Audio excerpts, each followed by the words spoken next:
Bom dia a todos os presentes. É com enorme satisfação que recebemos a todos os presentes para o segundo dia do primeiro encontro de desenvolvimento dos servidores da UFPEL.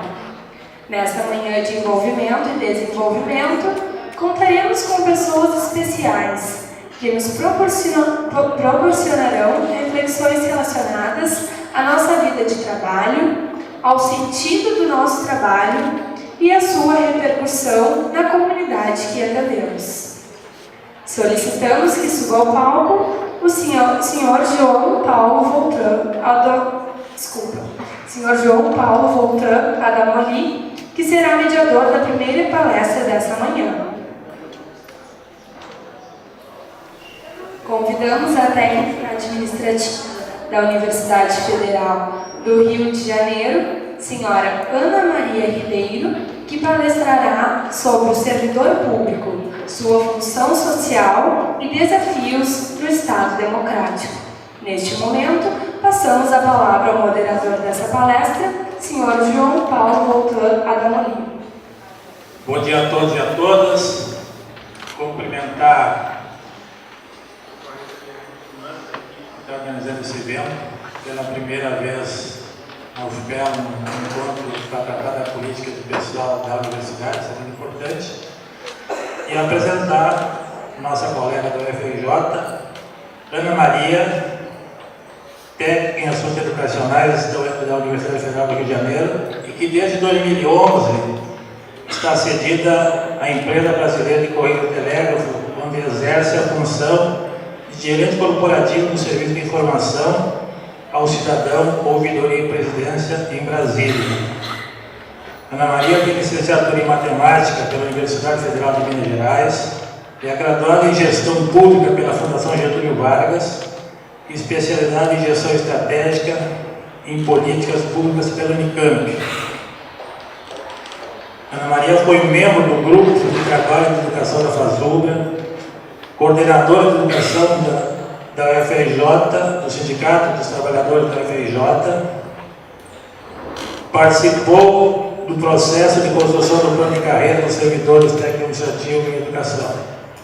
Portanto, uma companheira de luta, de tradição aqui no movimento sindical e também como servidora da universidade.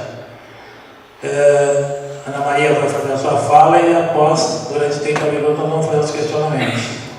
E eu vou pedir licença para te assistir ali do auditório. Isso, um bom dia a todos e a todas. Para mim é sempre um prazer vir aqui ao Rio Grande do Sul, em especial em Pelotas. Eu já tive a oportunidade de estar aqui com atividades, quando na Unicamp, na Unipampa, em Santa Maria, na FURG e na URGS, que eu vou estar no dia 9 ao dia 12 no seminário que a associação lá está convocando também para a gente discutir a carreira. Eu tenho uma trajetória um pouco distinta de muitas pessoas que vieram do movimento sindical, porque eu fiz um movimento ao contrário. Comecei a minha relação com a universidade, ainda nos anos 80, como técnica administrativa, na gestão. Ocupei várias funções na gestão, inclusive a coordenadora do vestibular da universidade, uma maior universidade federal do país, já naquela época 80 mil, 100 mil candidatos, que era um processo de logística absurda. Cuidei de estudante estrangeiro, de monitoria, chefe de seção, né? E em 2001, enquanto muita gente do movimento sindical foi para a gestão, eu fiz ao contrário. Eu saí da gestão e vim lutar pelos interesses dos técnicos administrativos. E uma nova fase na minha vida profissional que se abriu, que foi entender um pouco da política de pessoal. Então, uma grande experiência na área acadêmica, eu fui entender um pouco do que era essa coisa, que muitos de vocês devem ter sido como eu, que a gente só na hora do aumento salarial olha aquela tabela, o que é isso? O que isso se refere a mim? O que é a progressão? Porque a gente nunca sabe direito o que acontece na vida, na área de relações de pessoas, né? E isso foi uma boa experiência. E isso levou, por exemplo, a acompanhar a elaboração do plano de carreira que a gente tem hoje, com os seus defeitos e com os seus pontos positivos, mas ele trouxe um outro olhar, que era o que a gente queria, sair da progressão por tempo de paletó pendurado na cadeira, que era o tempo de serviço, uma visão de capacitação e de valorização da nossa qualificação acadêmica dentro da instituição.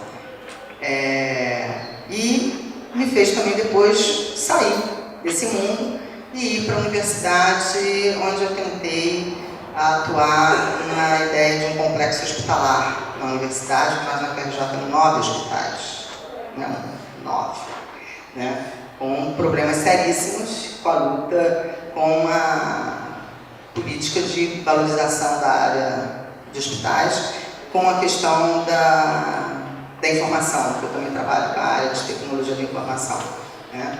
E acabei em 2011 aceitando um desafio de pela primeira vez sair da universidade e viver um outro mundo, que é o mundo das empresas estatais, que é um outro mundo público que, diferente das autarquias que a gente está acostumado aqui a trabalhar, que é o caso das nossas universidades. Então, o que eu vou apresentar aqui para vocês é um pouco de síntese desse processo, que eu acho que hoje é fundamental para a gente discutir a função de nós como servidores públicos, independente do cargo que ocupemos, seja um cargo docente, técnico administrativo, seja ele pelo regime jurídico único, pelo CLT, ou seja, qual é o papel que numa sociedade democrática a gente deve buscar. E vou tentar fazer uma conversa, talvez eu fale coisas que algumas pessoas se identifiquem, talvez eu diga coisas que as pessoas não gostem do que eu vou falar, né? Mas o meu objetivo é exatamente estimular a reflexão, a crítica e a responsabilidade, sobretudo, sobre cada um dos momentos que a gente vive num período que eu chamo que é muito rico, porque se a gente sai de casa, vai trabalhar, deixando os filhos que a gente ama, deixando as pessoas que a gente ama, se a gente não gostar daquilo que a gente sai de casa para fazer, o máximo que a gente vai ganhar é um câncer ou alguma doença dessa natureza, como depressão, porque a gente está indo fazer uma coisa que a gente não gosta. Então a gente tem que saber descobrir o que a gente faz para fazer com que sair de casa seja um prazer, seja uma vontade, seja um estímulo, seja uma paixão, né? Eu espero morrer saindo de casa com paixão para fazer qualquer coisa que seja, inclusive na área pública. Então eu vou começar aqui a minha, vou passar em pé, tá? Tem um trocinho que a gente passa, cadê?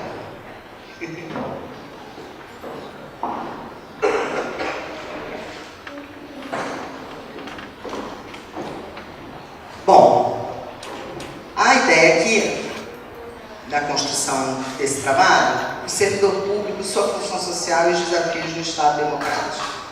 Primeiro, acho que dá para enxergar todo mundo, não dá? Tentei usar, eu sou muito colorida, então para destacar as palavras mais importantes e tudo. E depois esse vídeo vai ficar para vocês, esse material vai ficar para vocês para fazer uso. Primeiro, eu acho que é importante a gente trabalhar alguns conceitos, né? Porque se fala em servidor público e às vezes as pessoas não sabem muito bem o que é isso na sociedade, né? Então, um conceito que é uma designação bem abrangente, que são os agentes públicos, né? Que ela abrange não só os servidores públicos, estatutários, os elitistas, né? Mas também aqueles que atuam em políticas públicas em colaboração com o Estado, né? Então, hoje a gente tem uma série de ONGs, tem entidades que trabalham junto com o Estado em desenvolvimento dessas políticas públicas e, portanto, a gente está vendo muita legislação, inclusive que não fala mais nem em servidor, fala em agente público, para poder ter uma abrangência maior, inclusive de responsabilização. Eu vou falar muitas vezes na lei de transparência, porque ela é uma lei importante, vocês vão ver lá na lei de transparência, que não são só as instituições públicas que têm a obrigação de apresentar e dar transparência nas suas contas. Também entidades que recebem recursos públicos, se essas entidades são privadas, elas recebem dinheiro público, elas têm que colocar como transparência aquilo que elas estão recebendo, como é que elas gastaram o dinheiro que receberam do órgão público. Então, isso é bom porque amplia as obrigações do ponto de vista da ação com o Estado.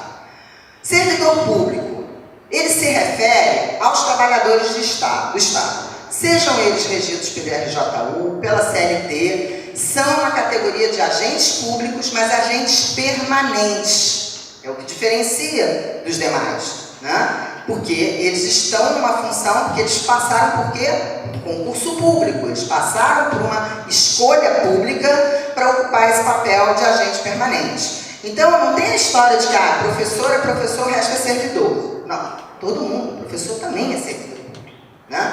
O cara que está no Banco do Brasil, que está na Petrobras, que está nos Correios, que é regido pela CLT, também é servidor público. Está lá no artigo 37 da Constituição Federal. Funcionário público, quem é das velha guarda, como eu, que eu pinto os cabelos, professora Mariana, você está com cabelos brancos. Eu também tenho os cabelos brancos, estão pintadinhos aqui escondidos. A gente usava muito essa terminologia de funcionário público, né? Seu funcionário... Ela hoje não faz parte mais de nenhuma legislação, tá? Ela não é usada na Constituição Federal, né? Por conta da criação do regime seletista para alguns, né? Mas no Código Penal Brasileiro, que é lá da carochinha, né? Ele usa o termo de servidor, de funcionário público, com uma abrangência para aquele que exerce o exercício do serviço público. Por exemplo, o pessoal que trabalha na época de eleição, que é mesário. Ele está exercendo uma função pública. Então, ele é considerado no Código Penal um funcionário público, a terminologia. Tá? Então, isso é importante para ver as várias formas que o indivíduo faz uma atuação pública. Pode não ser um servidor público, como um mesário, um escrutinador de eleição, mas ele está exercendo uma função que é pública. Então, tem interesses a mais. Tá? O servidor público, ele está colocado em inúmeras esferas. Na Constituição Federal, a gente separa entre a administração pública direta e a administração pública indireta. Essa administração pública direta e indireta, ela está presente na União, nos estados, nos municípios e no Distrito Federal. E essas estruturas de poder, da União, do Estado, dos municípios, estão presentes o Executivo, o Legislativo, o Judiciário. E na Constituição Federal, né, e em vários instrumentos, a gente tem esses princípios, quase sempre esquecidos, diga-se de passagem, mas que são princípios a serem seguidos pelos servidores públicos em geral. Que é o quê? É a legalidade, a impessoabilidade, a moralidade, a publicidade e a eficiência. Esses princípios, quem fez cursinho para concurso público há pouco tempo, tem estudado tudo isso muito bem, que a gente até brinca, se chama LIMP, né? As siglas aí da LIMP, né? É uma conquista da Constituição Federal de 88, que foi uma conquista dos movimentos sociais, principalmente do movimento sindical dos servidores públicos, porque quem era daquela época lembra bem como é que era o acesso ao serviço público. Nós não tínhamos concurso, era alguém que trazia alguém que colocava dentro da função. Então você não tinha impessoabilidade nenhuma, você não tinha nenhum tipo de legalidade, publicidade zero. Quando alguém fazia de conta que fazia uma seleção, era uma notinha escondida coisa que dizia, não, teve, estava ali pendurado na porta do departamento, teve uma seleção que só 3 ou 4 que sabia que tinha a seleção. Esse era o retrato do serviço público antes da Constituição de 88, e que foi uma conquista dos movimentos sociais naquela Constituição, desses princípios colocados para a organização da administração pública. Então, esse servidor público está ocupando um cargo público, que é quem ocupa o RJU, que é estatutário, que é o nosso caso, que usa a Lei 8.112. Tem o servidor público que está com emprego público regido pela CLT, que é o caso das empresas e das agências, a maioria das agências estatais são CLTistas. Tem também as pessoas que estão ocupando uma função pública, né? E essa função pública é o cargo de confiança, são pessoas nomeadas para ocupar determinado tipo de função, ministro, secretário, que não são do corpo funcional, né? E nós também temos os temporários, porque também a Constituição Federal trata, no artigo 37, que podem existir contratações temporárias, que são os processos seletivos simplificados que fazem, no caso de nossas universidades, os professores substitutos, mas é também o pessoal que é contratado pelo IBGE para fazer censo, ou seja, a própria Constituição e o decreto que o regulamenta detalha e diz quais são os cargos que podem ter temporários. Todas essas pessoas são consideradas servidores públicos, né? E que são trabalhadores do Estado. Mas qual Estado? Qual Estado? Essa frase aí do Bresser Pereira, em 95, é um exemplo do que a gente vivia nos anos 80 e 90. O capitalismo seria apenas a soma das empresas capitalistas coordenadas pelo mercado, né? Pensamento liberal radical contemporâneo. O papel do Estado é exclusivamente de garantir os direitos de propriedade. Nesse período, eu acho essa frase muito forte, um dos documentos dele, que todo mundo deve ter lido, porque tem grandes contribuições à questão do Estado, da organização do Estado naquele período, foi o período em que todo o mundo se parou, né? Então, era uma questão de ordem dos primeiros anos 90, de criar as condições do Estado para que ele funcionasse melhor. Como que ele pode funcionar melhor? Né? Período lá que a gente vem da Thatcher, Reagan, nos Estados Unidos. Né? Então, são raríssimos os países no mundo que não implementaram programas nacionais de reforma do Estado a partir da década de 80. Praticamente o mundo inteiro foi fazendo mudanças. Primeiro, que era um ajuste do Estado aos desafios que estavam colocados para a democracia. Na Europa, o mundo da social-democracia, em alguns países, uma nova forma do bem-estar social, e aí como é que se reorganizava o Estado em alguns outros países, e o processo de globalização, que passou a ser um elemento fundamental a se discutir como se relacionar entre países e a economia, né? E que se constituíram razões para a reforma do Estado. O preto aqui ficou mais escuro, né? Eu não vou me meter aqui, todo mundo aqui já está careca de acompanhar essa discussão, que foram as duas ondas, né? Uma primeira onda nos anos 80, né? Que foram o ajuste fiscal, gastos públicos, reforma tributária, liberalização da economia comercial, desregulamentação e privatizações, que não foi só o Brasil que viveu, não pode olhar o mundo só no nosso umbigo. Isso foi um processo internacional. E uma segunda onda, a partir dos anos 90, que voltaram para mudanças institucionais mais profundas de reforma do Estado, das relações trabalhistas, do judiciário, dos mecanismos regulatórios, tributários, programas de privatizações, né? No século XXI, há uma mudança e questionamento sobre esse caminho, sobre o Estado mínimo, né? Diferente do que ocorreu no fim do século XIX, no início do século XX, que o questionamento ao capitalismo se deu através da organização dos trabalhadores, o questionamento com a Revolução Francesa, a Revolução Russa, as modificações em Cuba, em vários países da Iugoslávia, um questionamento que se deu como um caminho do comunismo. Os questionamentos ao Estado mínimo e ao neoliberalismo não se deram por esse caminho. Se deram pela ganância, a corrupção e o excesso de confiança no mercado que nos levou à crise de 2008. Então, a ausência de um Estado forte e provedor que pudesse oferecer segurança ao cidadão. Se alguém já viu esse filme, Trabalho Interno, ele tem no YouTube, então é fácil. Tem em inglês com legenda em português, ele é narrado por Matt Damon. É um filme que trata exatamente do que aconteceu em 2008. Eu oriento que todo mundo assista.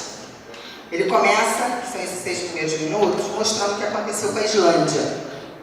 Um país onde todo mundo estava com tudo maravilhoso, lindo, todo mundo tinha tudo em casa, classe média maravilhosa, e os 3 únicos bancos pequenos do país começaram a pegar empréstimos formosos. E aí, de repente, começam a aparecer os primeiros bilionários do país, né? Que apareciam nas primeiras páginas dos jornais, o iate, o helicóptero, o jatinho, o apartamento Manhattan, né? Comprou, e aí os economistas falam, só que ninguém dizia que ele comprou porque pegou um empréstimo dos bancos, que foram todos privatizados do país, né? Nesses bancos. E quando veio a crise de 2008, não sei se vocês acompanharam o que aconteceu com a Islândia quebrou. A população toda perdeu tudo. Um verdadeiro desespero. E é um país onde essa discussão sobre a democratização, sobre a participação da população nas decisões, passou a ser um dos elementos mais fundamentais depois do que aconteceu. Por que eu acho importante? Lá no filme vocês vão acompanhar todas as relações de poder. Quem é que indica o chefe do Tesouro americano? Quem é que indica o chefe que vai para o Banco Mundial? As relações intrínsecas de poder, que eu não estou falando nada de serviço público. Mas como o poder econômico do mercado financeiro determinam as políticas que vão afetar aos indivíduos e aos cidadãos. Então, o importante aqui que eu queria chamar a atenção é que o que nós estamos vivendo hoje, no século XXI, não é problema do partido A, B ou C ou D, não é partido da pessoa A, B, C ou D. Nós vivemos um problema fruto da ganância, da especulação do mercado financeiro, que afeta a todos os países da nação. Não é só o Brasil, é geral. Então, o que a gente tem hoje na sociedade? Reflexos que ela não identifica muito bem de onde que é essa origem, mas hoje há um descrédito do cidadão em relação ao Estado, que tem origem na sua ineficiência, na prestação de serviços, mas também advém desse distanciamento do Estado para com a sociedade. Evidente, quando eu tenho uma política de privatizações, eu tenho uma política onde não é o Estado que está dando, oferecendo, acompanhando políticas públicas, o Estado não está presente com a sociedade, com o cidadão. E aí esse descrédito. Estava comentando ontem no almoço, uma vez na FRJ eu fiz uma pesquisa, né? Porque eu sou muito cética com determinadas coisas do tipo, a escola pública é ruim, a escola privada é melhor. A gente ouve isso. Quando a condição da sociedade melhorou um pouquinho, quando a minha auxiliar começou a ganhar um salário melhor, INSS, FGTS, tá? Agora eu vou poder botar meu filho numa escola particular. Primeira coisa, agora eu vou poder comprar um plano de saúde. Porque a gente é condicionado a um tipo de discurso e não reflete sobre ele. Hoje, na cidade do Rio de Janeiro, se duvidar, gasta-se mais tempo na fila do Copador com plano de saúde do que do Miguel Couto, na Alagoa. Mas isso não sai no jornal. Isso não sai. O estudo que eu fiz na FRJ sobre alunos, a origem dos alunos que ocupavam as vagas da universidade, apenas 30% das vagas eram ocupadas por alunos oriundos de escolas tradicionais e conhecidas. O resto, a maioria das públicas com a maioria das privadas, é a mesma coisa. Quais eram as boas escolas de segundo grau? As federais, os CAPs, Colégio de Aplicação, Pedro II, e os Santos, Santo Inácio, São Bento. Tirou esse, o resto é tudo igual. Mas tem status social. Meu filho estuda numa escola particular. Tem uma série de conceitos que a gente repete e que a gente não sabe muito bem o porquê. Óbvio, tem a escola pública que é boa e tem a escola pública que é má. Tem a privada que é boa, tem a privada que é ruim. Mas o conceito que se é estabelecido é que tudo que é aquilo que é público é ruim. Que o bom é o privado. Isso é um processo ideológico construído ao longo dos anos na nossa cabeça, né? E que muitas vezes nós reproduzimos isso na nossa ação como servidor público. Seja quando a gente esquece o sorriso em casa e já atende o cidadão com uma cara feia, tá querendo o quê? Ali, não estou sabendo, não, isso aqui não é comigo não, isso lá naquele outro departamento. Pronto, isso já é o suficiente para que esse cidadão saia dali. Mas é um absurdo, esse pessoal ganha aí, não faz faz porcaria nenhuma. Um simples sorriso e saber, você pode aguardar um minutinho, eu vou descobrir qual é o seu problema, né? Muda completamente. Então nós temos uma responsabilidade muito grande com essa relação de distanciamento que o Estado tem com a sociedade. Esse distanciamento, ele se acentua, né? Ele acentua a perda da legitimidade do setor público e se configura nessa baixa sintonia entre as demandas do cidadão e a capacidade do Estado de estabelecer e implementar metas coletivas. Como é que eu posso estar construindo isso com esse cidadão que está buscando uma informação, está buscando essa relação?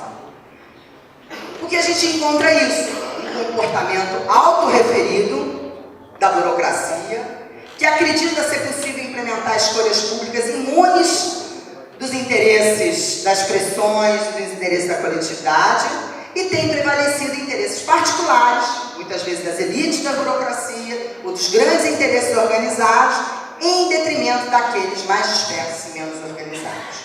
Nesse ponto aqui, eu quero fazer um diálogo com vocês sobre essa conjuntura que a gente vive, do que são as pressões sociais. E vou falar com toda tranquilidade e transparência com relação a isso. Muita gente, talvez aqui tenha vários, se colocam contra as cotas. E eu vou dizer para vocês, eu era coordenadora do vestibular da UFRJ e me coloquei contra as cotas. Contra a cota racial, contra a cota para a escola pública, contra qualquer tipo de cota. Porque no meu pensamento, não pode. Como o nosso concurso é impessoal. É uma única prova, aplicada na mesma hora, no mesmo momento. Quem corrige a prova não sabe se quem está fazendo é branco, preto, se veio de escola pública. É só mérito. Não é a prova que faz o crivo. É o fato de ele não ter tido educação básica, de não ter estudado numa boa escola. Isso é que faz ele não entrar na universidade. A cota é que vai discriminar. Tinha esse discurso. Questionar dessa forma. Né?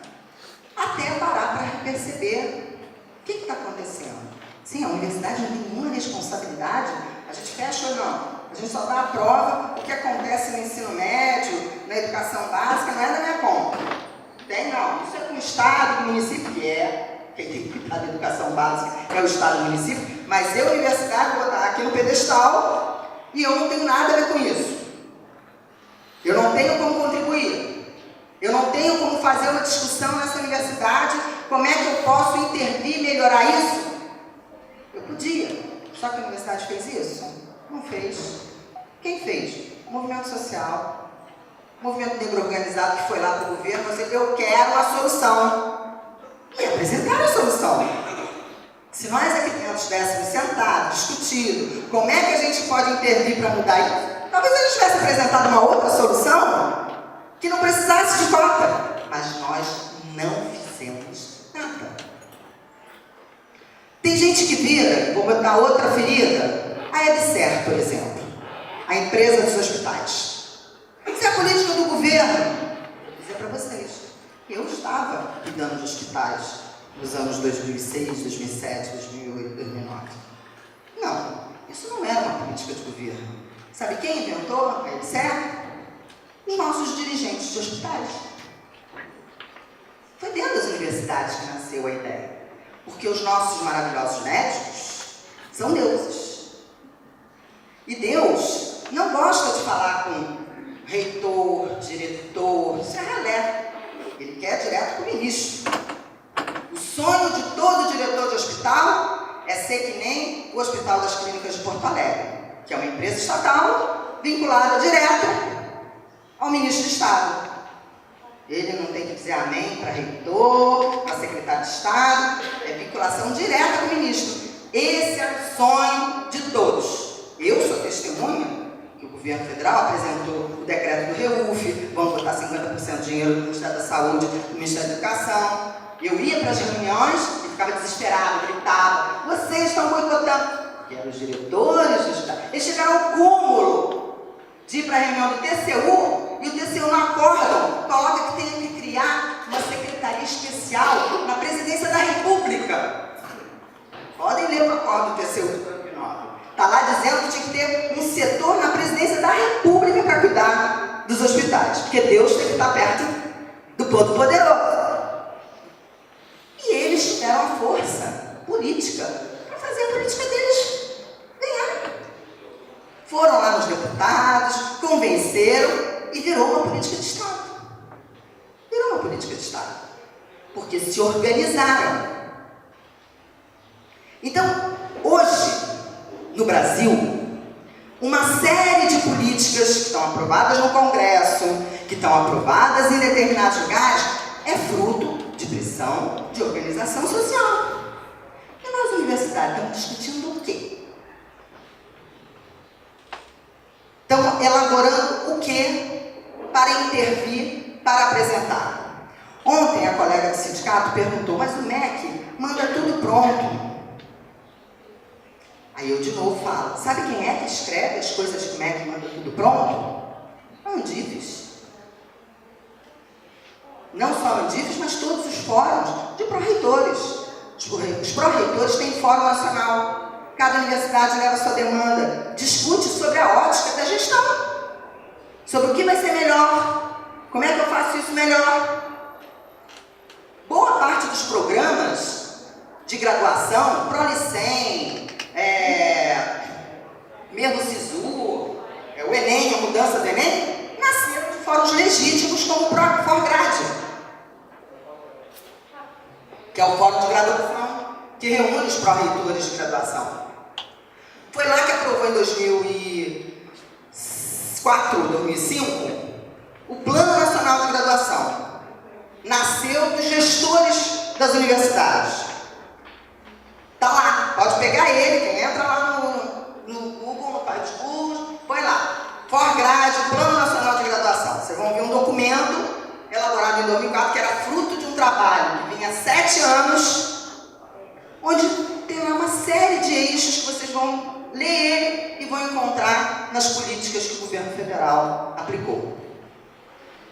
O que está faltando? Está faltando que nesse século XXI, diferente dos anos 80, dos anos 90, os movimentos organizados dos trabalhadores formulavam e hoje não formulou mais. Hoje só pensa no bolso. Quanto que eu vou ganhar mais? Eu sou de uma geração que nos anos 80 e 90 eu discutia o projeto de universidade que eu queria. Como ela devia se organizar. A gente vai falar sobre isso. Então, hoje, nós estamos vivendo uma sociedade democrática onde quem se organiza, elabora, apresenta uma visão do seu coletivo, vai à luta e conquista. E faz pressão. E quem é melhor organizado, consegue.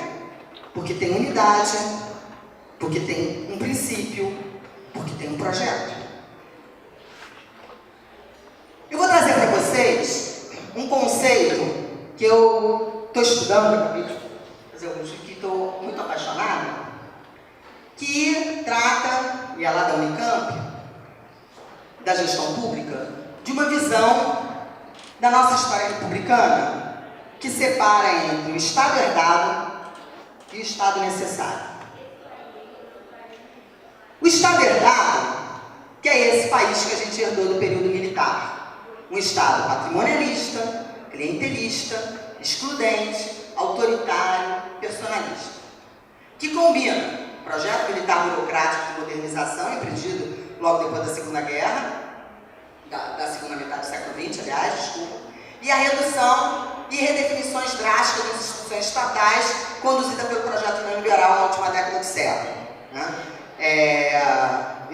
Essa experiência que eu estou vivendo profissional nos Correios, cheguei lá em 2011, quando eu cheguei, primeiro quando eu fui convidada, eu fui para a base de dados da CAPES CNPq para ver que projetos de pesquisa que tinha, o que era que rolava lá dentro, porque eu na UFRJ convivia. Vocês sabem, a UFRJ tem os centros de pesquisa da Petrobras, de Centros, da Eletrobras, da CPRM, da Energia Nuclear. A gente está cheio de empresa estatal e além do polo tecnológico, várias empresas privadas que trabalham em conjunto com a universidade.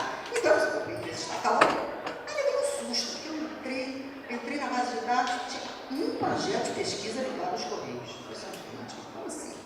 Uma empresa de logística desse tamanho não tem nenhum projeto de pesquisa, ninguém se... Fui para lá. Quando cheguei, juro para vocês, eu virei um mês ali dentro.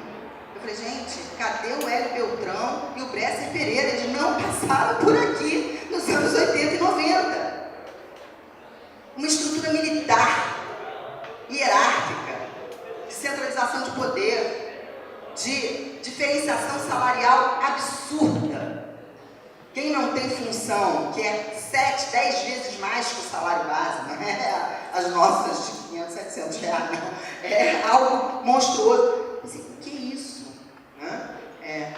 Não tinha um processo administrativo, sabe aquele de capinha dura, página 1, página 2, chegava para o cara assinar um papel, paga aqui 5 milhões. Aí o chefe me chamou lá, como assim? Cadê o resto? Cadê a história disso aqui? Não, sem trazer o processo. Não tem processo aqui não, tem que ter. E foi uma tarefa, em 7 meses eu instituí o NUP. Processo, ensinar as pessoas a botar as folhas em ordem de acordo com o que as coisas acontecem. Gente, em 1980 eu estava na universidade e já analisava o processo. Eu não conseguia entender como alguém pode tomar decisões sem conhecer. Então, isso é um exemplo da herança, né? E na primeira coisa que aconteceu, quando a Lei de Acesso à Informação foi aprovada e implantada, voou 500 mil pedidos de empregados para saber, sabe o quê? A tabela salarial. Os trabalhadores não conheciam a tabela salarial. Tem noção do que mais acontece. Isso nós estamos falando 2012. Não estou falando em 1980. Isso ainda é presente em muitos municípios, estado. Essa é a realidade. E qual é esse estado necessário que a gente precisa?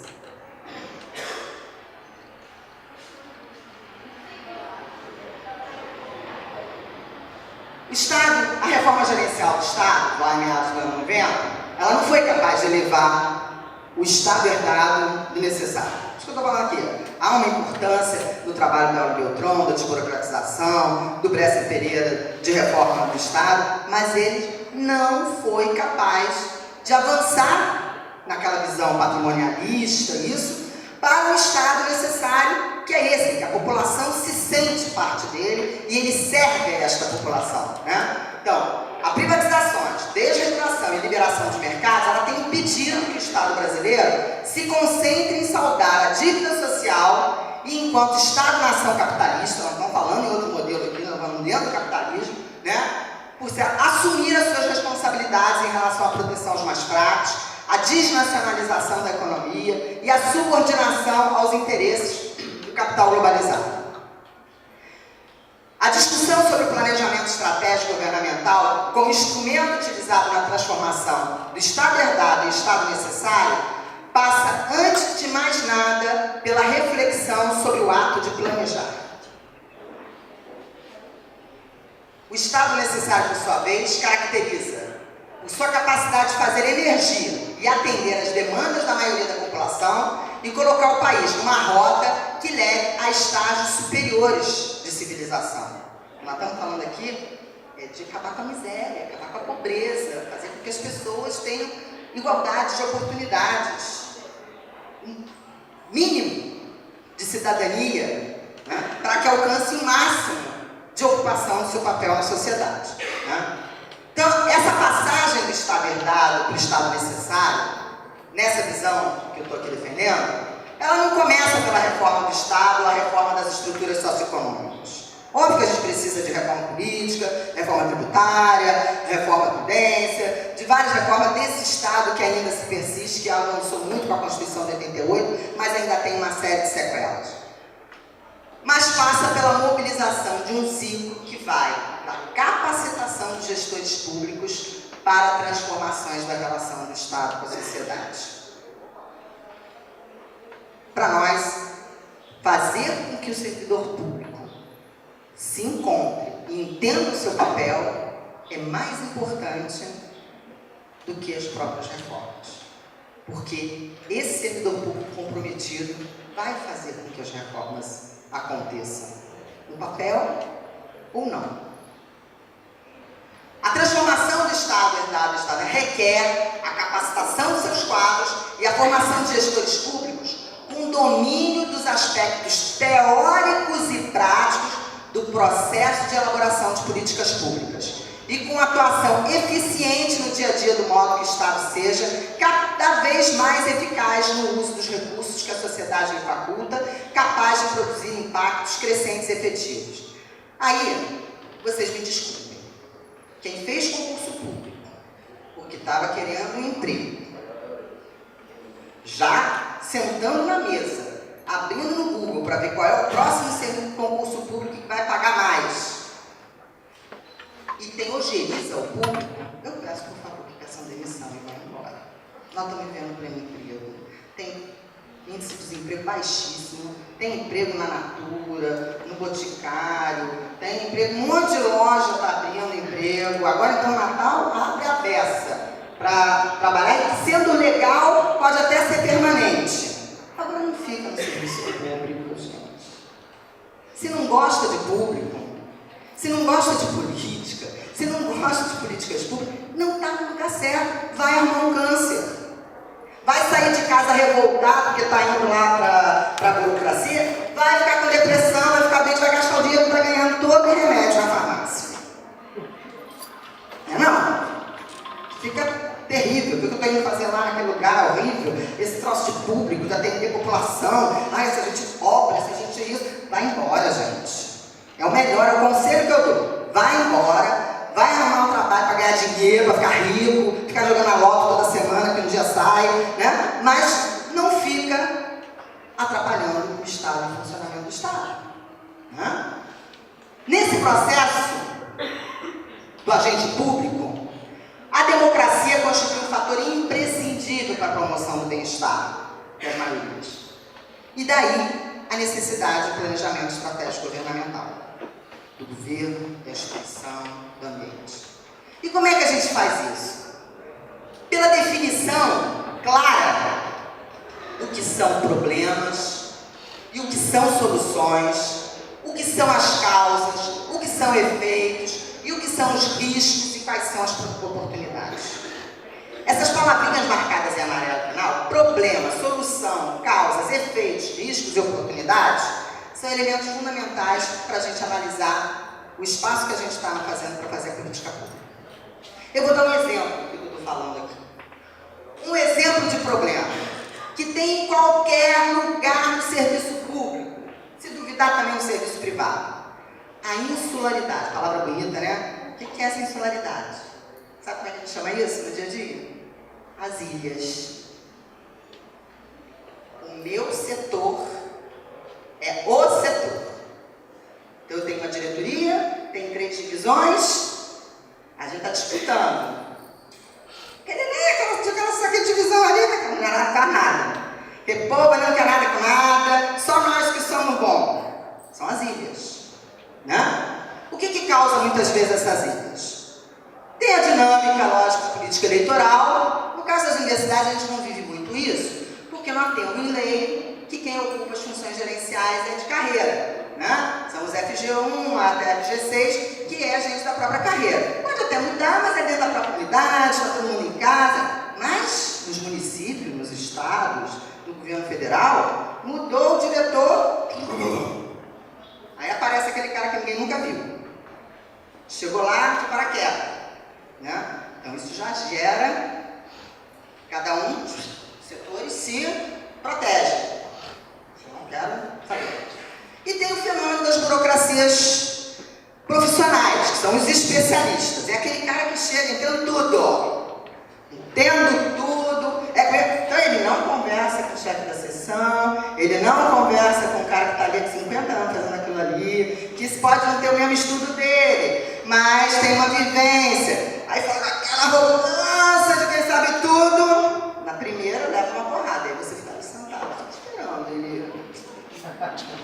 Né? Porque chegou com aquele nariz todo, né? Quem é que não passou por isso na vida? Então, isso são algumas das causas de se transformar em ilha. Chegou o cara todo poderoso, eu e fecho. Quais são os efeitos dessa insularidade? As unidades entram em competição entre si, disputando favores e atenção do diretor. Então, eu sou chefe da sessão aqui, eu vou lá sozinho falar com o meu diretor.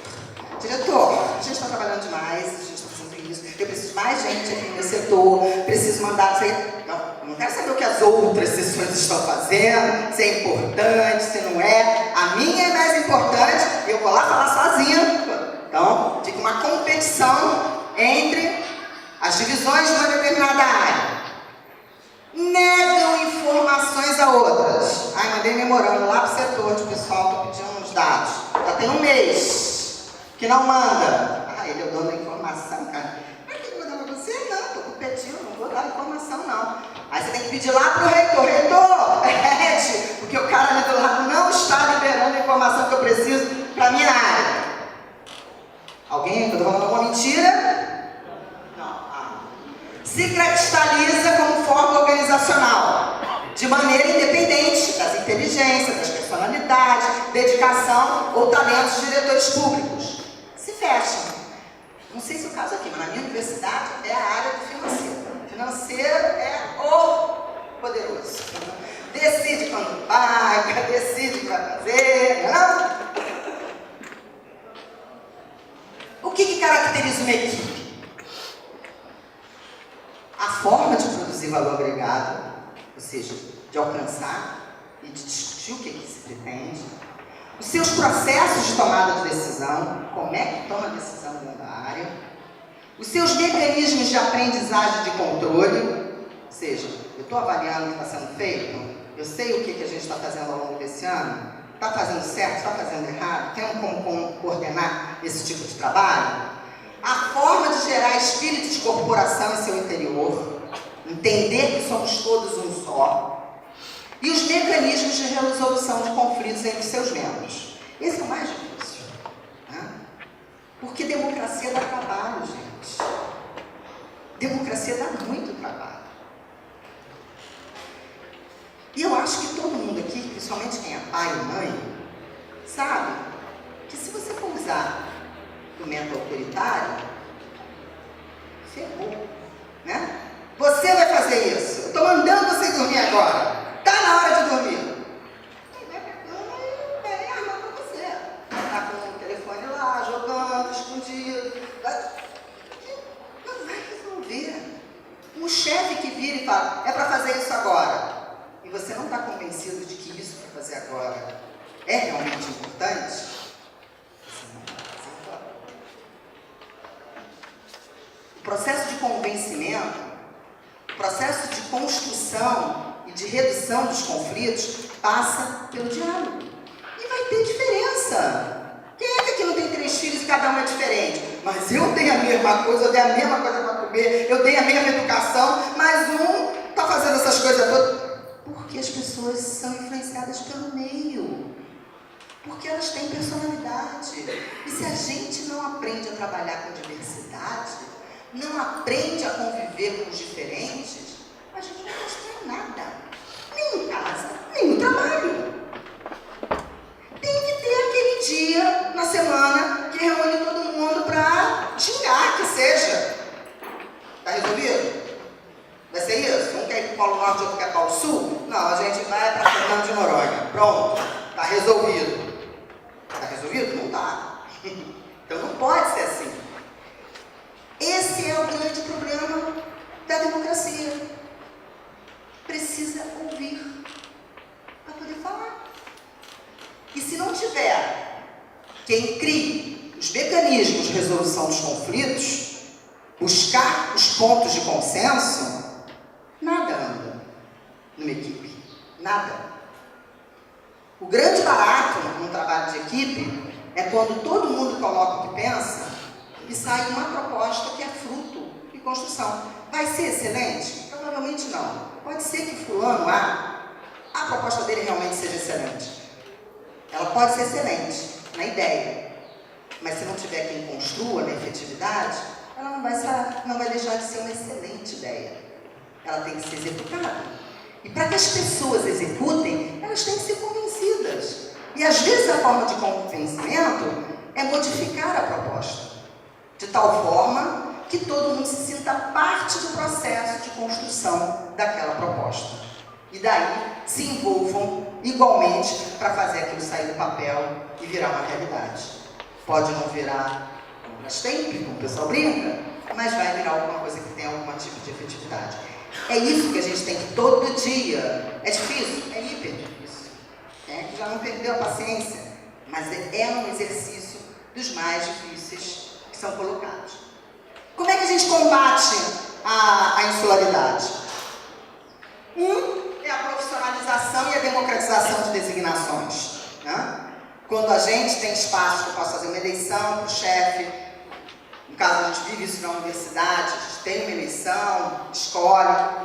Aí a garantia de que a profissionalização, ou seja, a pessoa que está ocupando aquela função, tem uma profissionalização, uma capacidade técnica imbuída dessa responsabilidade política de caminhar.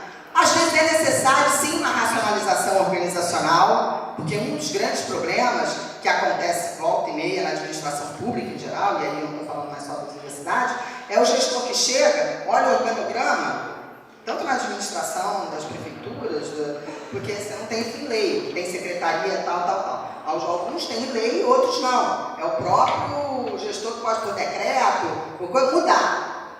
Aí, não, peraí, essa secretaria aqui não conversa com quem trabalha lá na área, vai sair mudando tudo, sem avaliar o que aquilo vai fazer. Então isso acaba quebrando todo o processo organizacional de um lugar. Mas às vezes é necessário fazer essa racionalização, porque você descobre que tem aquele mesmo setor em vários outros. O que tem em vários? Vamos juntar essas pessoas todas com esses saberes para poder produzir e sair alguma coisa melhor. Então, a racionalização às vezes é necessária. A clarificação das causas estruturais, ou seja, quais são os elementos que levaram a tal insularidade naquele setor. Por que a gente virou uma ilha? Que a gente não conversa com mais ninguém dentro da instituição. Né? Discutir isso, descobrir quais são as causas estruturais para poder atacá-las. O líder superior e seu interesse na resolução do problema, ou seja, se quem está no posto mais alto não vê que o problema existe, para atacar, fica difícil que ele seja resolvido. Então, quando a gente encontra um problema, eu estou dando aqui um exemplo de problema que é a insularidade, mas estou falando de problemas em geral que a gente tem no serviço público, é importante que o líder entenda e se interesse nessa resolução. Práticas de coordenação. O que custa fazer reunião com a equipe, em vez de atender individualmente? Todos saberem o que está acontecendo dentro da área. E do próprio chefe, que participou da reunião com o seu chefe maior, reunir a sua equipe para dizer, hoje teve reunião de coordenação, está acontecendo isso e isso, nesse momento é importante que a gente se envolva, há um momento importante para fazer isso e aquilo, esse ano nós temos isso e aquilo para fazer, e está fazendo reuniões de trabalho. A gente não precisa ser semanal, pode ser de 15 em 15 dias, mas ouvir, fazer com que a equipe faça parte e possa contribuir para melhor trabalho. E ter as metas estratégicas em acordo, construir um planejamento em acordo. Também não pode ser aquela reunião de um sozinho, né? Tem 10 na sala, mas só um fala. Parece que está todo mundo concordando com tudo e não vai ser isso. Então, tem que ser um tipo de processo. O papel do servidor público no Estado democrático participativo. Olha que eu peguei uma frase de Rousseau. Olha quanto tempo tem isso que foi escrito. Vamos chamar Rousseau de comunista. Uma sociedade só é democrática quando ninguém for tão rico que possa comprar alguém e ninguém for tão pobre que tenha que se vender a alguém. Isso é forte, né, gente? Século XVIII. E a gente está no século XXI e ela ainda é uma situação real. Mas quem é esse servidor público de hoje? Eu separo em 3 categorias de servidores públicos que a gente tem hoje no Brasil. No nosso caso também, porque eu já enfiei o PUCS. Nós temos o pessoal que é antes do PUCS 77, em Constituição Federal, um exemplo ali da era DASP. Muitos já estão até se aposentando, mas ainda estão muitos ainda em vigor. Tem o pessoal pós-Constituição de 88, que participou das lutas, das greves, da organização da categorias, e aí do Serviço Público Geral, no nosso caso, tivemos o Andes e a Fazubra. E pós-governo Lula, com planos de carreira e concurso público. Antes do CURSE e da Constituição, nós tínhamos pouquíssimos servidores concursados. Foram anos sem concurso. Ou então, era o concurso interno. O pessoal entrou como servente, aí tinha umas provinhas do DASP, o pessoal fazia, e aí mudava de cargo, porque você podia mudar de cargo. Mas também tinha pessoal seletista, porque existia no serviço público o pessoal que era estatutário, que era lá das épocas que tinha concurso de minha criancinha, e no período da ditadura militar se promoveu a ideia de servidor público com contrato seletista.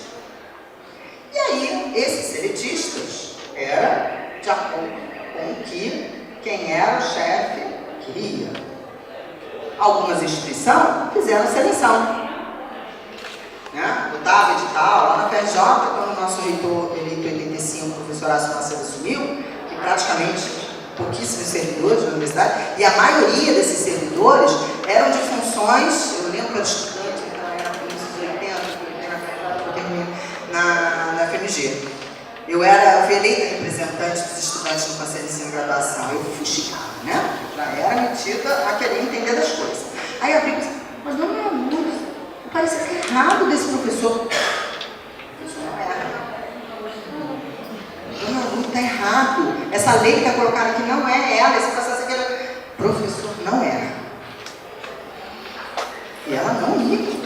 Eu peguei. O professor tá. Era aluna, né? Estudante era outra coisa. Mas a formação daqueles funcionários naquela época, eu chamava funcionário, era essa. O papel do servidor naquela época era o funcionário. Servir cafezinho, levar o papel, tirar papel, fazer a agenda, marcar médica. Era, na realidade, o funcionário do professor. Não era da instituição. Comprar cigarro, né? Era aquilo que o professor queria fazer. Era essa a relação que a gente tinha na universidade. E aqueles funcionários tinham esse tipo de visão.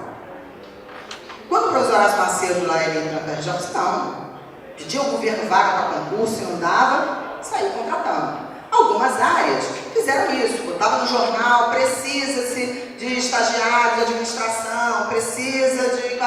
os vigilantes, então, que ganhamos na justiça, incorporar eles todos depois, porque eles passaram por uma seleção, tiveram cursos de quase 2 meses e meio, de formação e tudo, para que eles pudessem ser efetivados.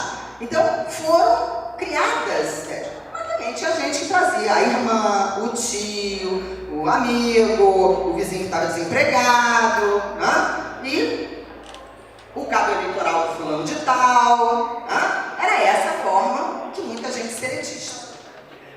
Quando chegou, né? Então, e a gente tinha essa, no caso das universidades, essa contradição, que era a convivência das autarquias e fundações, porque as universidades novas também foram criadas como fundação,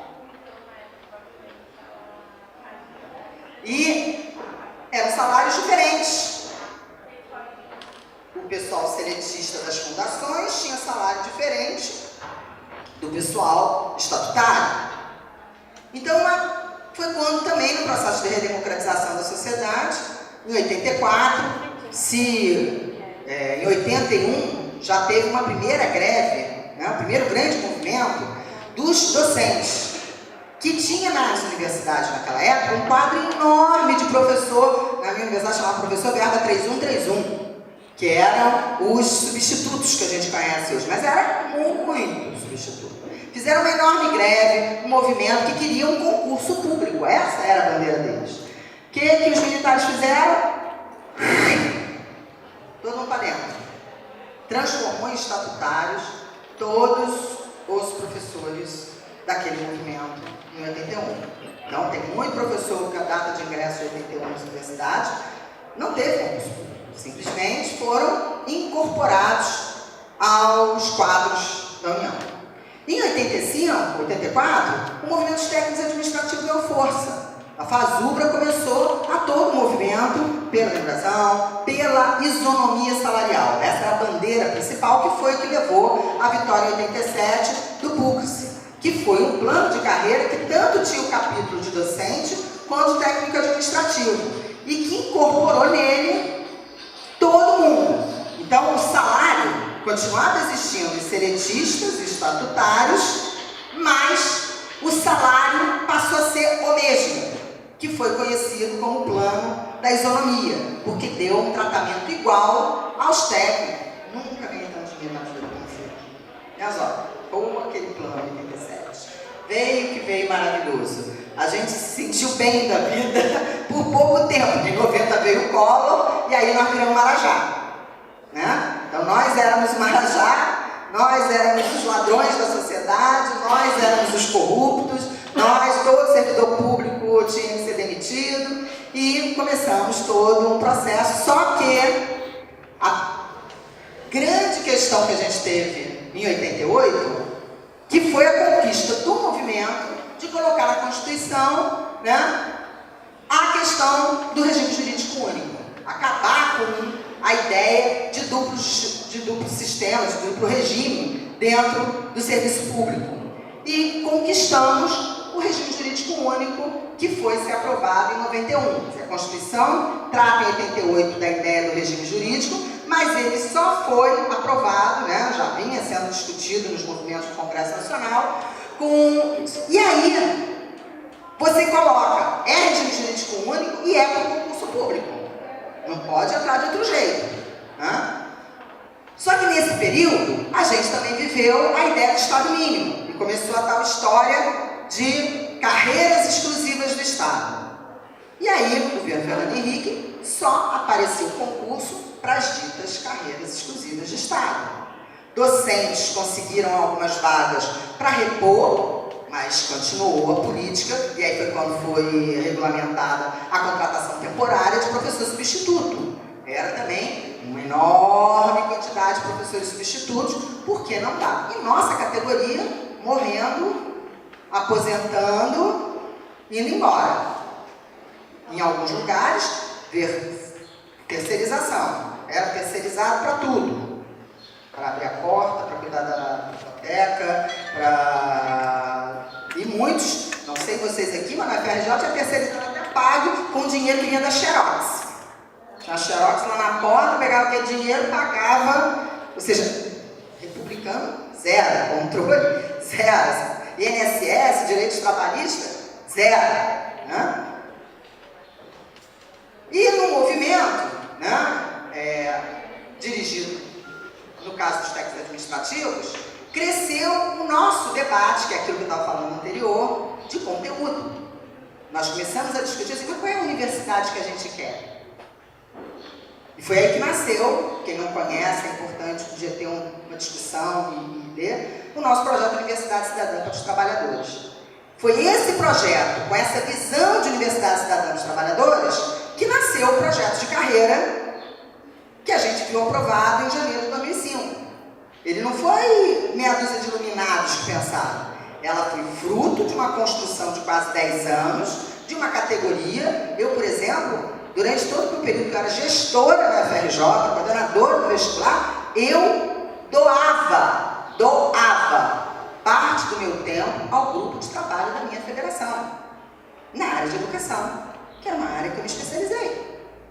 Como outros companheiros, colegas de trabalho, que tinham sido diretores da área de pessoal, pró-reitores de pessoal, iam para o grupo de trabalho da FASUBRA com seu conhecimento técnico, sem cobrar nada, no máximo o sindicato pagava a passagem de ida e volta e a diária, para discutir, no seu conhecimento, como é que a gente podia ter uma política salarial, uma política de carreira. A gente ia na LDB, em 96, eu fui, depois eu fiquei pagando horas de trabalho na minha unidade, com meu chefe, trabalhando sábado e domingo, para poder estar terça e quarta em Brasília, discutindo com o parlamentar por que não podia votar naquele parágrafo lá na LDB, por que aquilo ali seria ruim para a educação superior. Nós fazemos isso, não era dirigente sindical, só fui ser dirigente sindical depois, mas eu doava parte do meu tempo e do meu conhecimento para o todo, para a categoria, para o coletivo, porque eu sei que se fizer assim, melhora. Eu costumo dizer lá, meus amigos, está contra alguma lei? Vai para o sindicato brigar. Aqui tu é servidor público, aqui tu tem que fazer ela acontecer. O lugar de brigar para mudar é o sindicato, não é a instância do trabalho. Né? E nós avançamos nisso, nós negamos a ideia de gratificação e a defesa de um salário decente. Mas quem é o servidor público de hoje? Né? No governo pós-Lula, nós passamos a ter, primeiro, o início da profissionalização do Estado com concurso público para todas as áreas. Aí não era só concurso público para as carreiras exclusivas de Estado. Uma política de carreira vinculada à capacitação. Então, passou a ter a maioria das carreiras um incentivo à qualificação para quem fizesse mais estudos, se envolvesse, não mais pelo tempo de serviço, né, que é o tempo que o paletó está pendurado na cadeira. Né? Perdemos a aposentadoria integral. Com a reforma administrativa, a reforma da Previdência, hoje tem um outro tipo de aposentadoria para quem está entrando. Né? Teve uma valorização do servidor público, isso a gente não pode negar, mas persistem as diferenças salariais que geram a rotatividade nas áreas de políticas públicas. Por quê? Como o salário da educação e da saúde é menor, o cara quer ir trabalhar na CGU, quer ir trabalhar na Receita, lá os salários são ótimos. Ou seja, o que atrai não é o fazer da política pública, é o salário. Porque persiste ainda uma diferença que não é pequena. Vou adiantar aqui.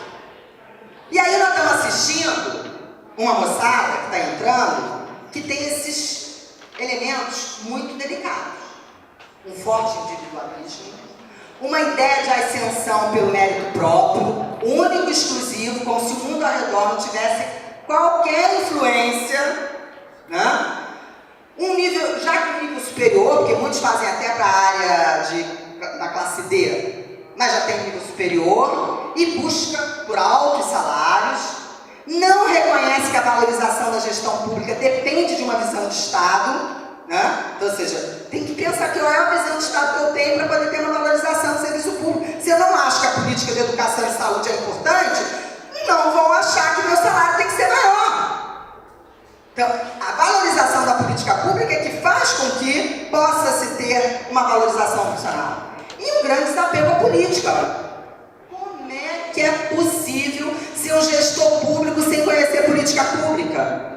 É o que eu falei, vai trabalhar no boticário, na boutique, sem interagir com a população, sem conhecer os problemas da comunidade local, da universidade, dos alunos. Como é que pode? Não pode, gente. Não pode. Então, será que formar um gerente público é pegar um programa de business, não, um MBA qualquer aí, administration, de alguma das universidades envolvidas? Não, o cara vai fazer aquele máximo curso de MBA. 70% a 80% dos cursos de administração das universidades públicas são voltados para a administração privada. São pouquíssimos os cursos que têm graduação em administração pública. Eu fui fazer um curso na FGV, porque eu sou chato, né? Gente, teve uma hora que eu falei assim, não, vou parar de brigar. Sabe qual é a visão de gestão de pessoas no curso de administração e gestão pública da FGV? Como terceirizar, como fazer parceria pública e privada. Isso é gestão. Já não teve uma aula sobre 8.112. Uma. Gestão de pessoas para a gestão pública da FGV, como você, como gestor público, vai terceirizar para uma empresa fazer o trabalho para você. Como eu faço? É isso. Vou mandar os nossos gestores para fazer esses cursos. É isso? Vou gastar dinheiro público para fazer isso? Então, lá, para concluir aqui, que meu tempo já está esgotando. Primeiro, formar um gerente público é formá-lo em ciências do governo, em políticas públicas, em problemas próprios do setor público. É muito importante tratarmos de trabalhar sobre o perfil de servidor público para o setor público. 2, formar um gerente público significa formar os problemas do país. E que um gerente público deve ter uma alta percentagem de informação sobre o contexto, que significa conhecer a fundo os problemas da sociedade nacional, com todos os detalhes, em todas as suas implicações, porque ele não será um gerente público no vácuo, mas será um gerente público perante um elenco de problemas, onde o seu real conhecimento da situação social, da situação econômica, das implicações de todo tipo no país é decisivo para a formação. Deve ser um gerente público formado para uma organização pública flexível, aberta para a participação, ao invés de ser formado para reproduzir um modelo weberiano, o velho modelo de uma organização rígida, autocrática, vertical e autoritária. Tem que estar aberto para receber a população aqui dentro, para conversar com gente que fala nós vai, para poder ajudar ela a desenvolver e crescer na intervenção social dela. Um gerente público deve ter um credo ético, que não deve ser formado à margem de valores, ou seja, não acreditamos em um gerente público neutro, mas em um gerente público comprometido. Tem que estar comprometido com a questão pública, comprometido com os grandes problemas nacionais, interessado, seriamente envolvido com os grandes problemas nacionais. A formação dos profissionais de gestão pública faz parte do desafio da reconstrução democrática do Estado brasileiro. Um novo Estado, considerando que nessa reconstrução está envolvido o amplo conjunto dos atores sociais que participam na formulação e na implementação de políticas públicas. Construir os processos de gestão em função de exigências de maior participação popular, da inclusão das parcelas excluídas do atendimento de serviços públicos qualificados, qualificar as relações entre atores que produzem políticas e serviços públicos, a busca de uma gestão eficaz e eficiente, sim, instaurar uma gestão pública participativa e ampliar espaços com transparência pública. Sair da ilha em que nos encontramos. Dizer não às pequenas corrupções, construir um orçamento participativo, democratizar as comunicações é democratizar o país, a lei de acesso à informação, valorizar a diversidade e respeitar as diferenças, e o controle social. Esses aqui são alguns dos autores que eu usei para a reflexão que apresentei, e eu espero ter contribuído aí para que vocês levem para os seus ambientes essa reflexão. Espero.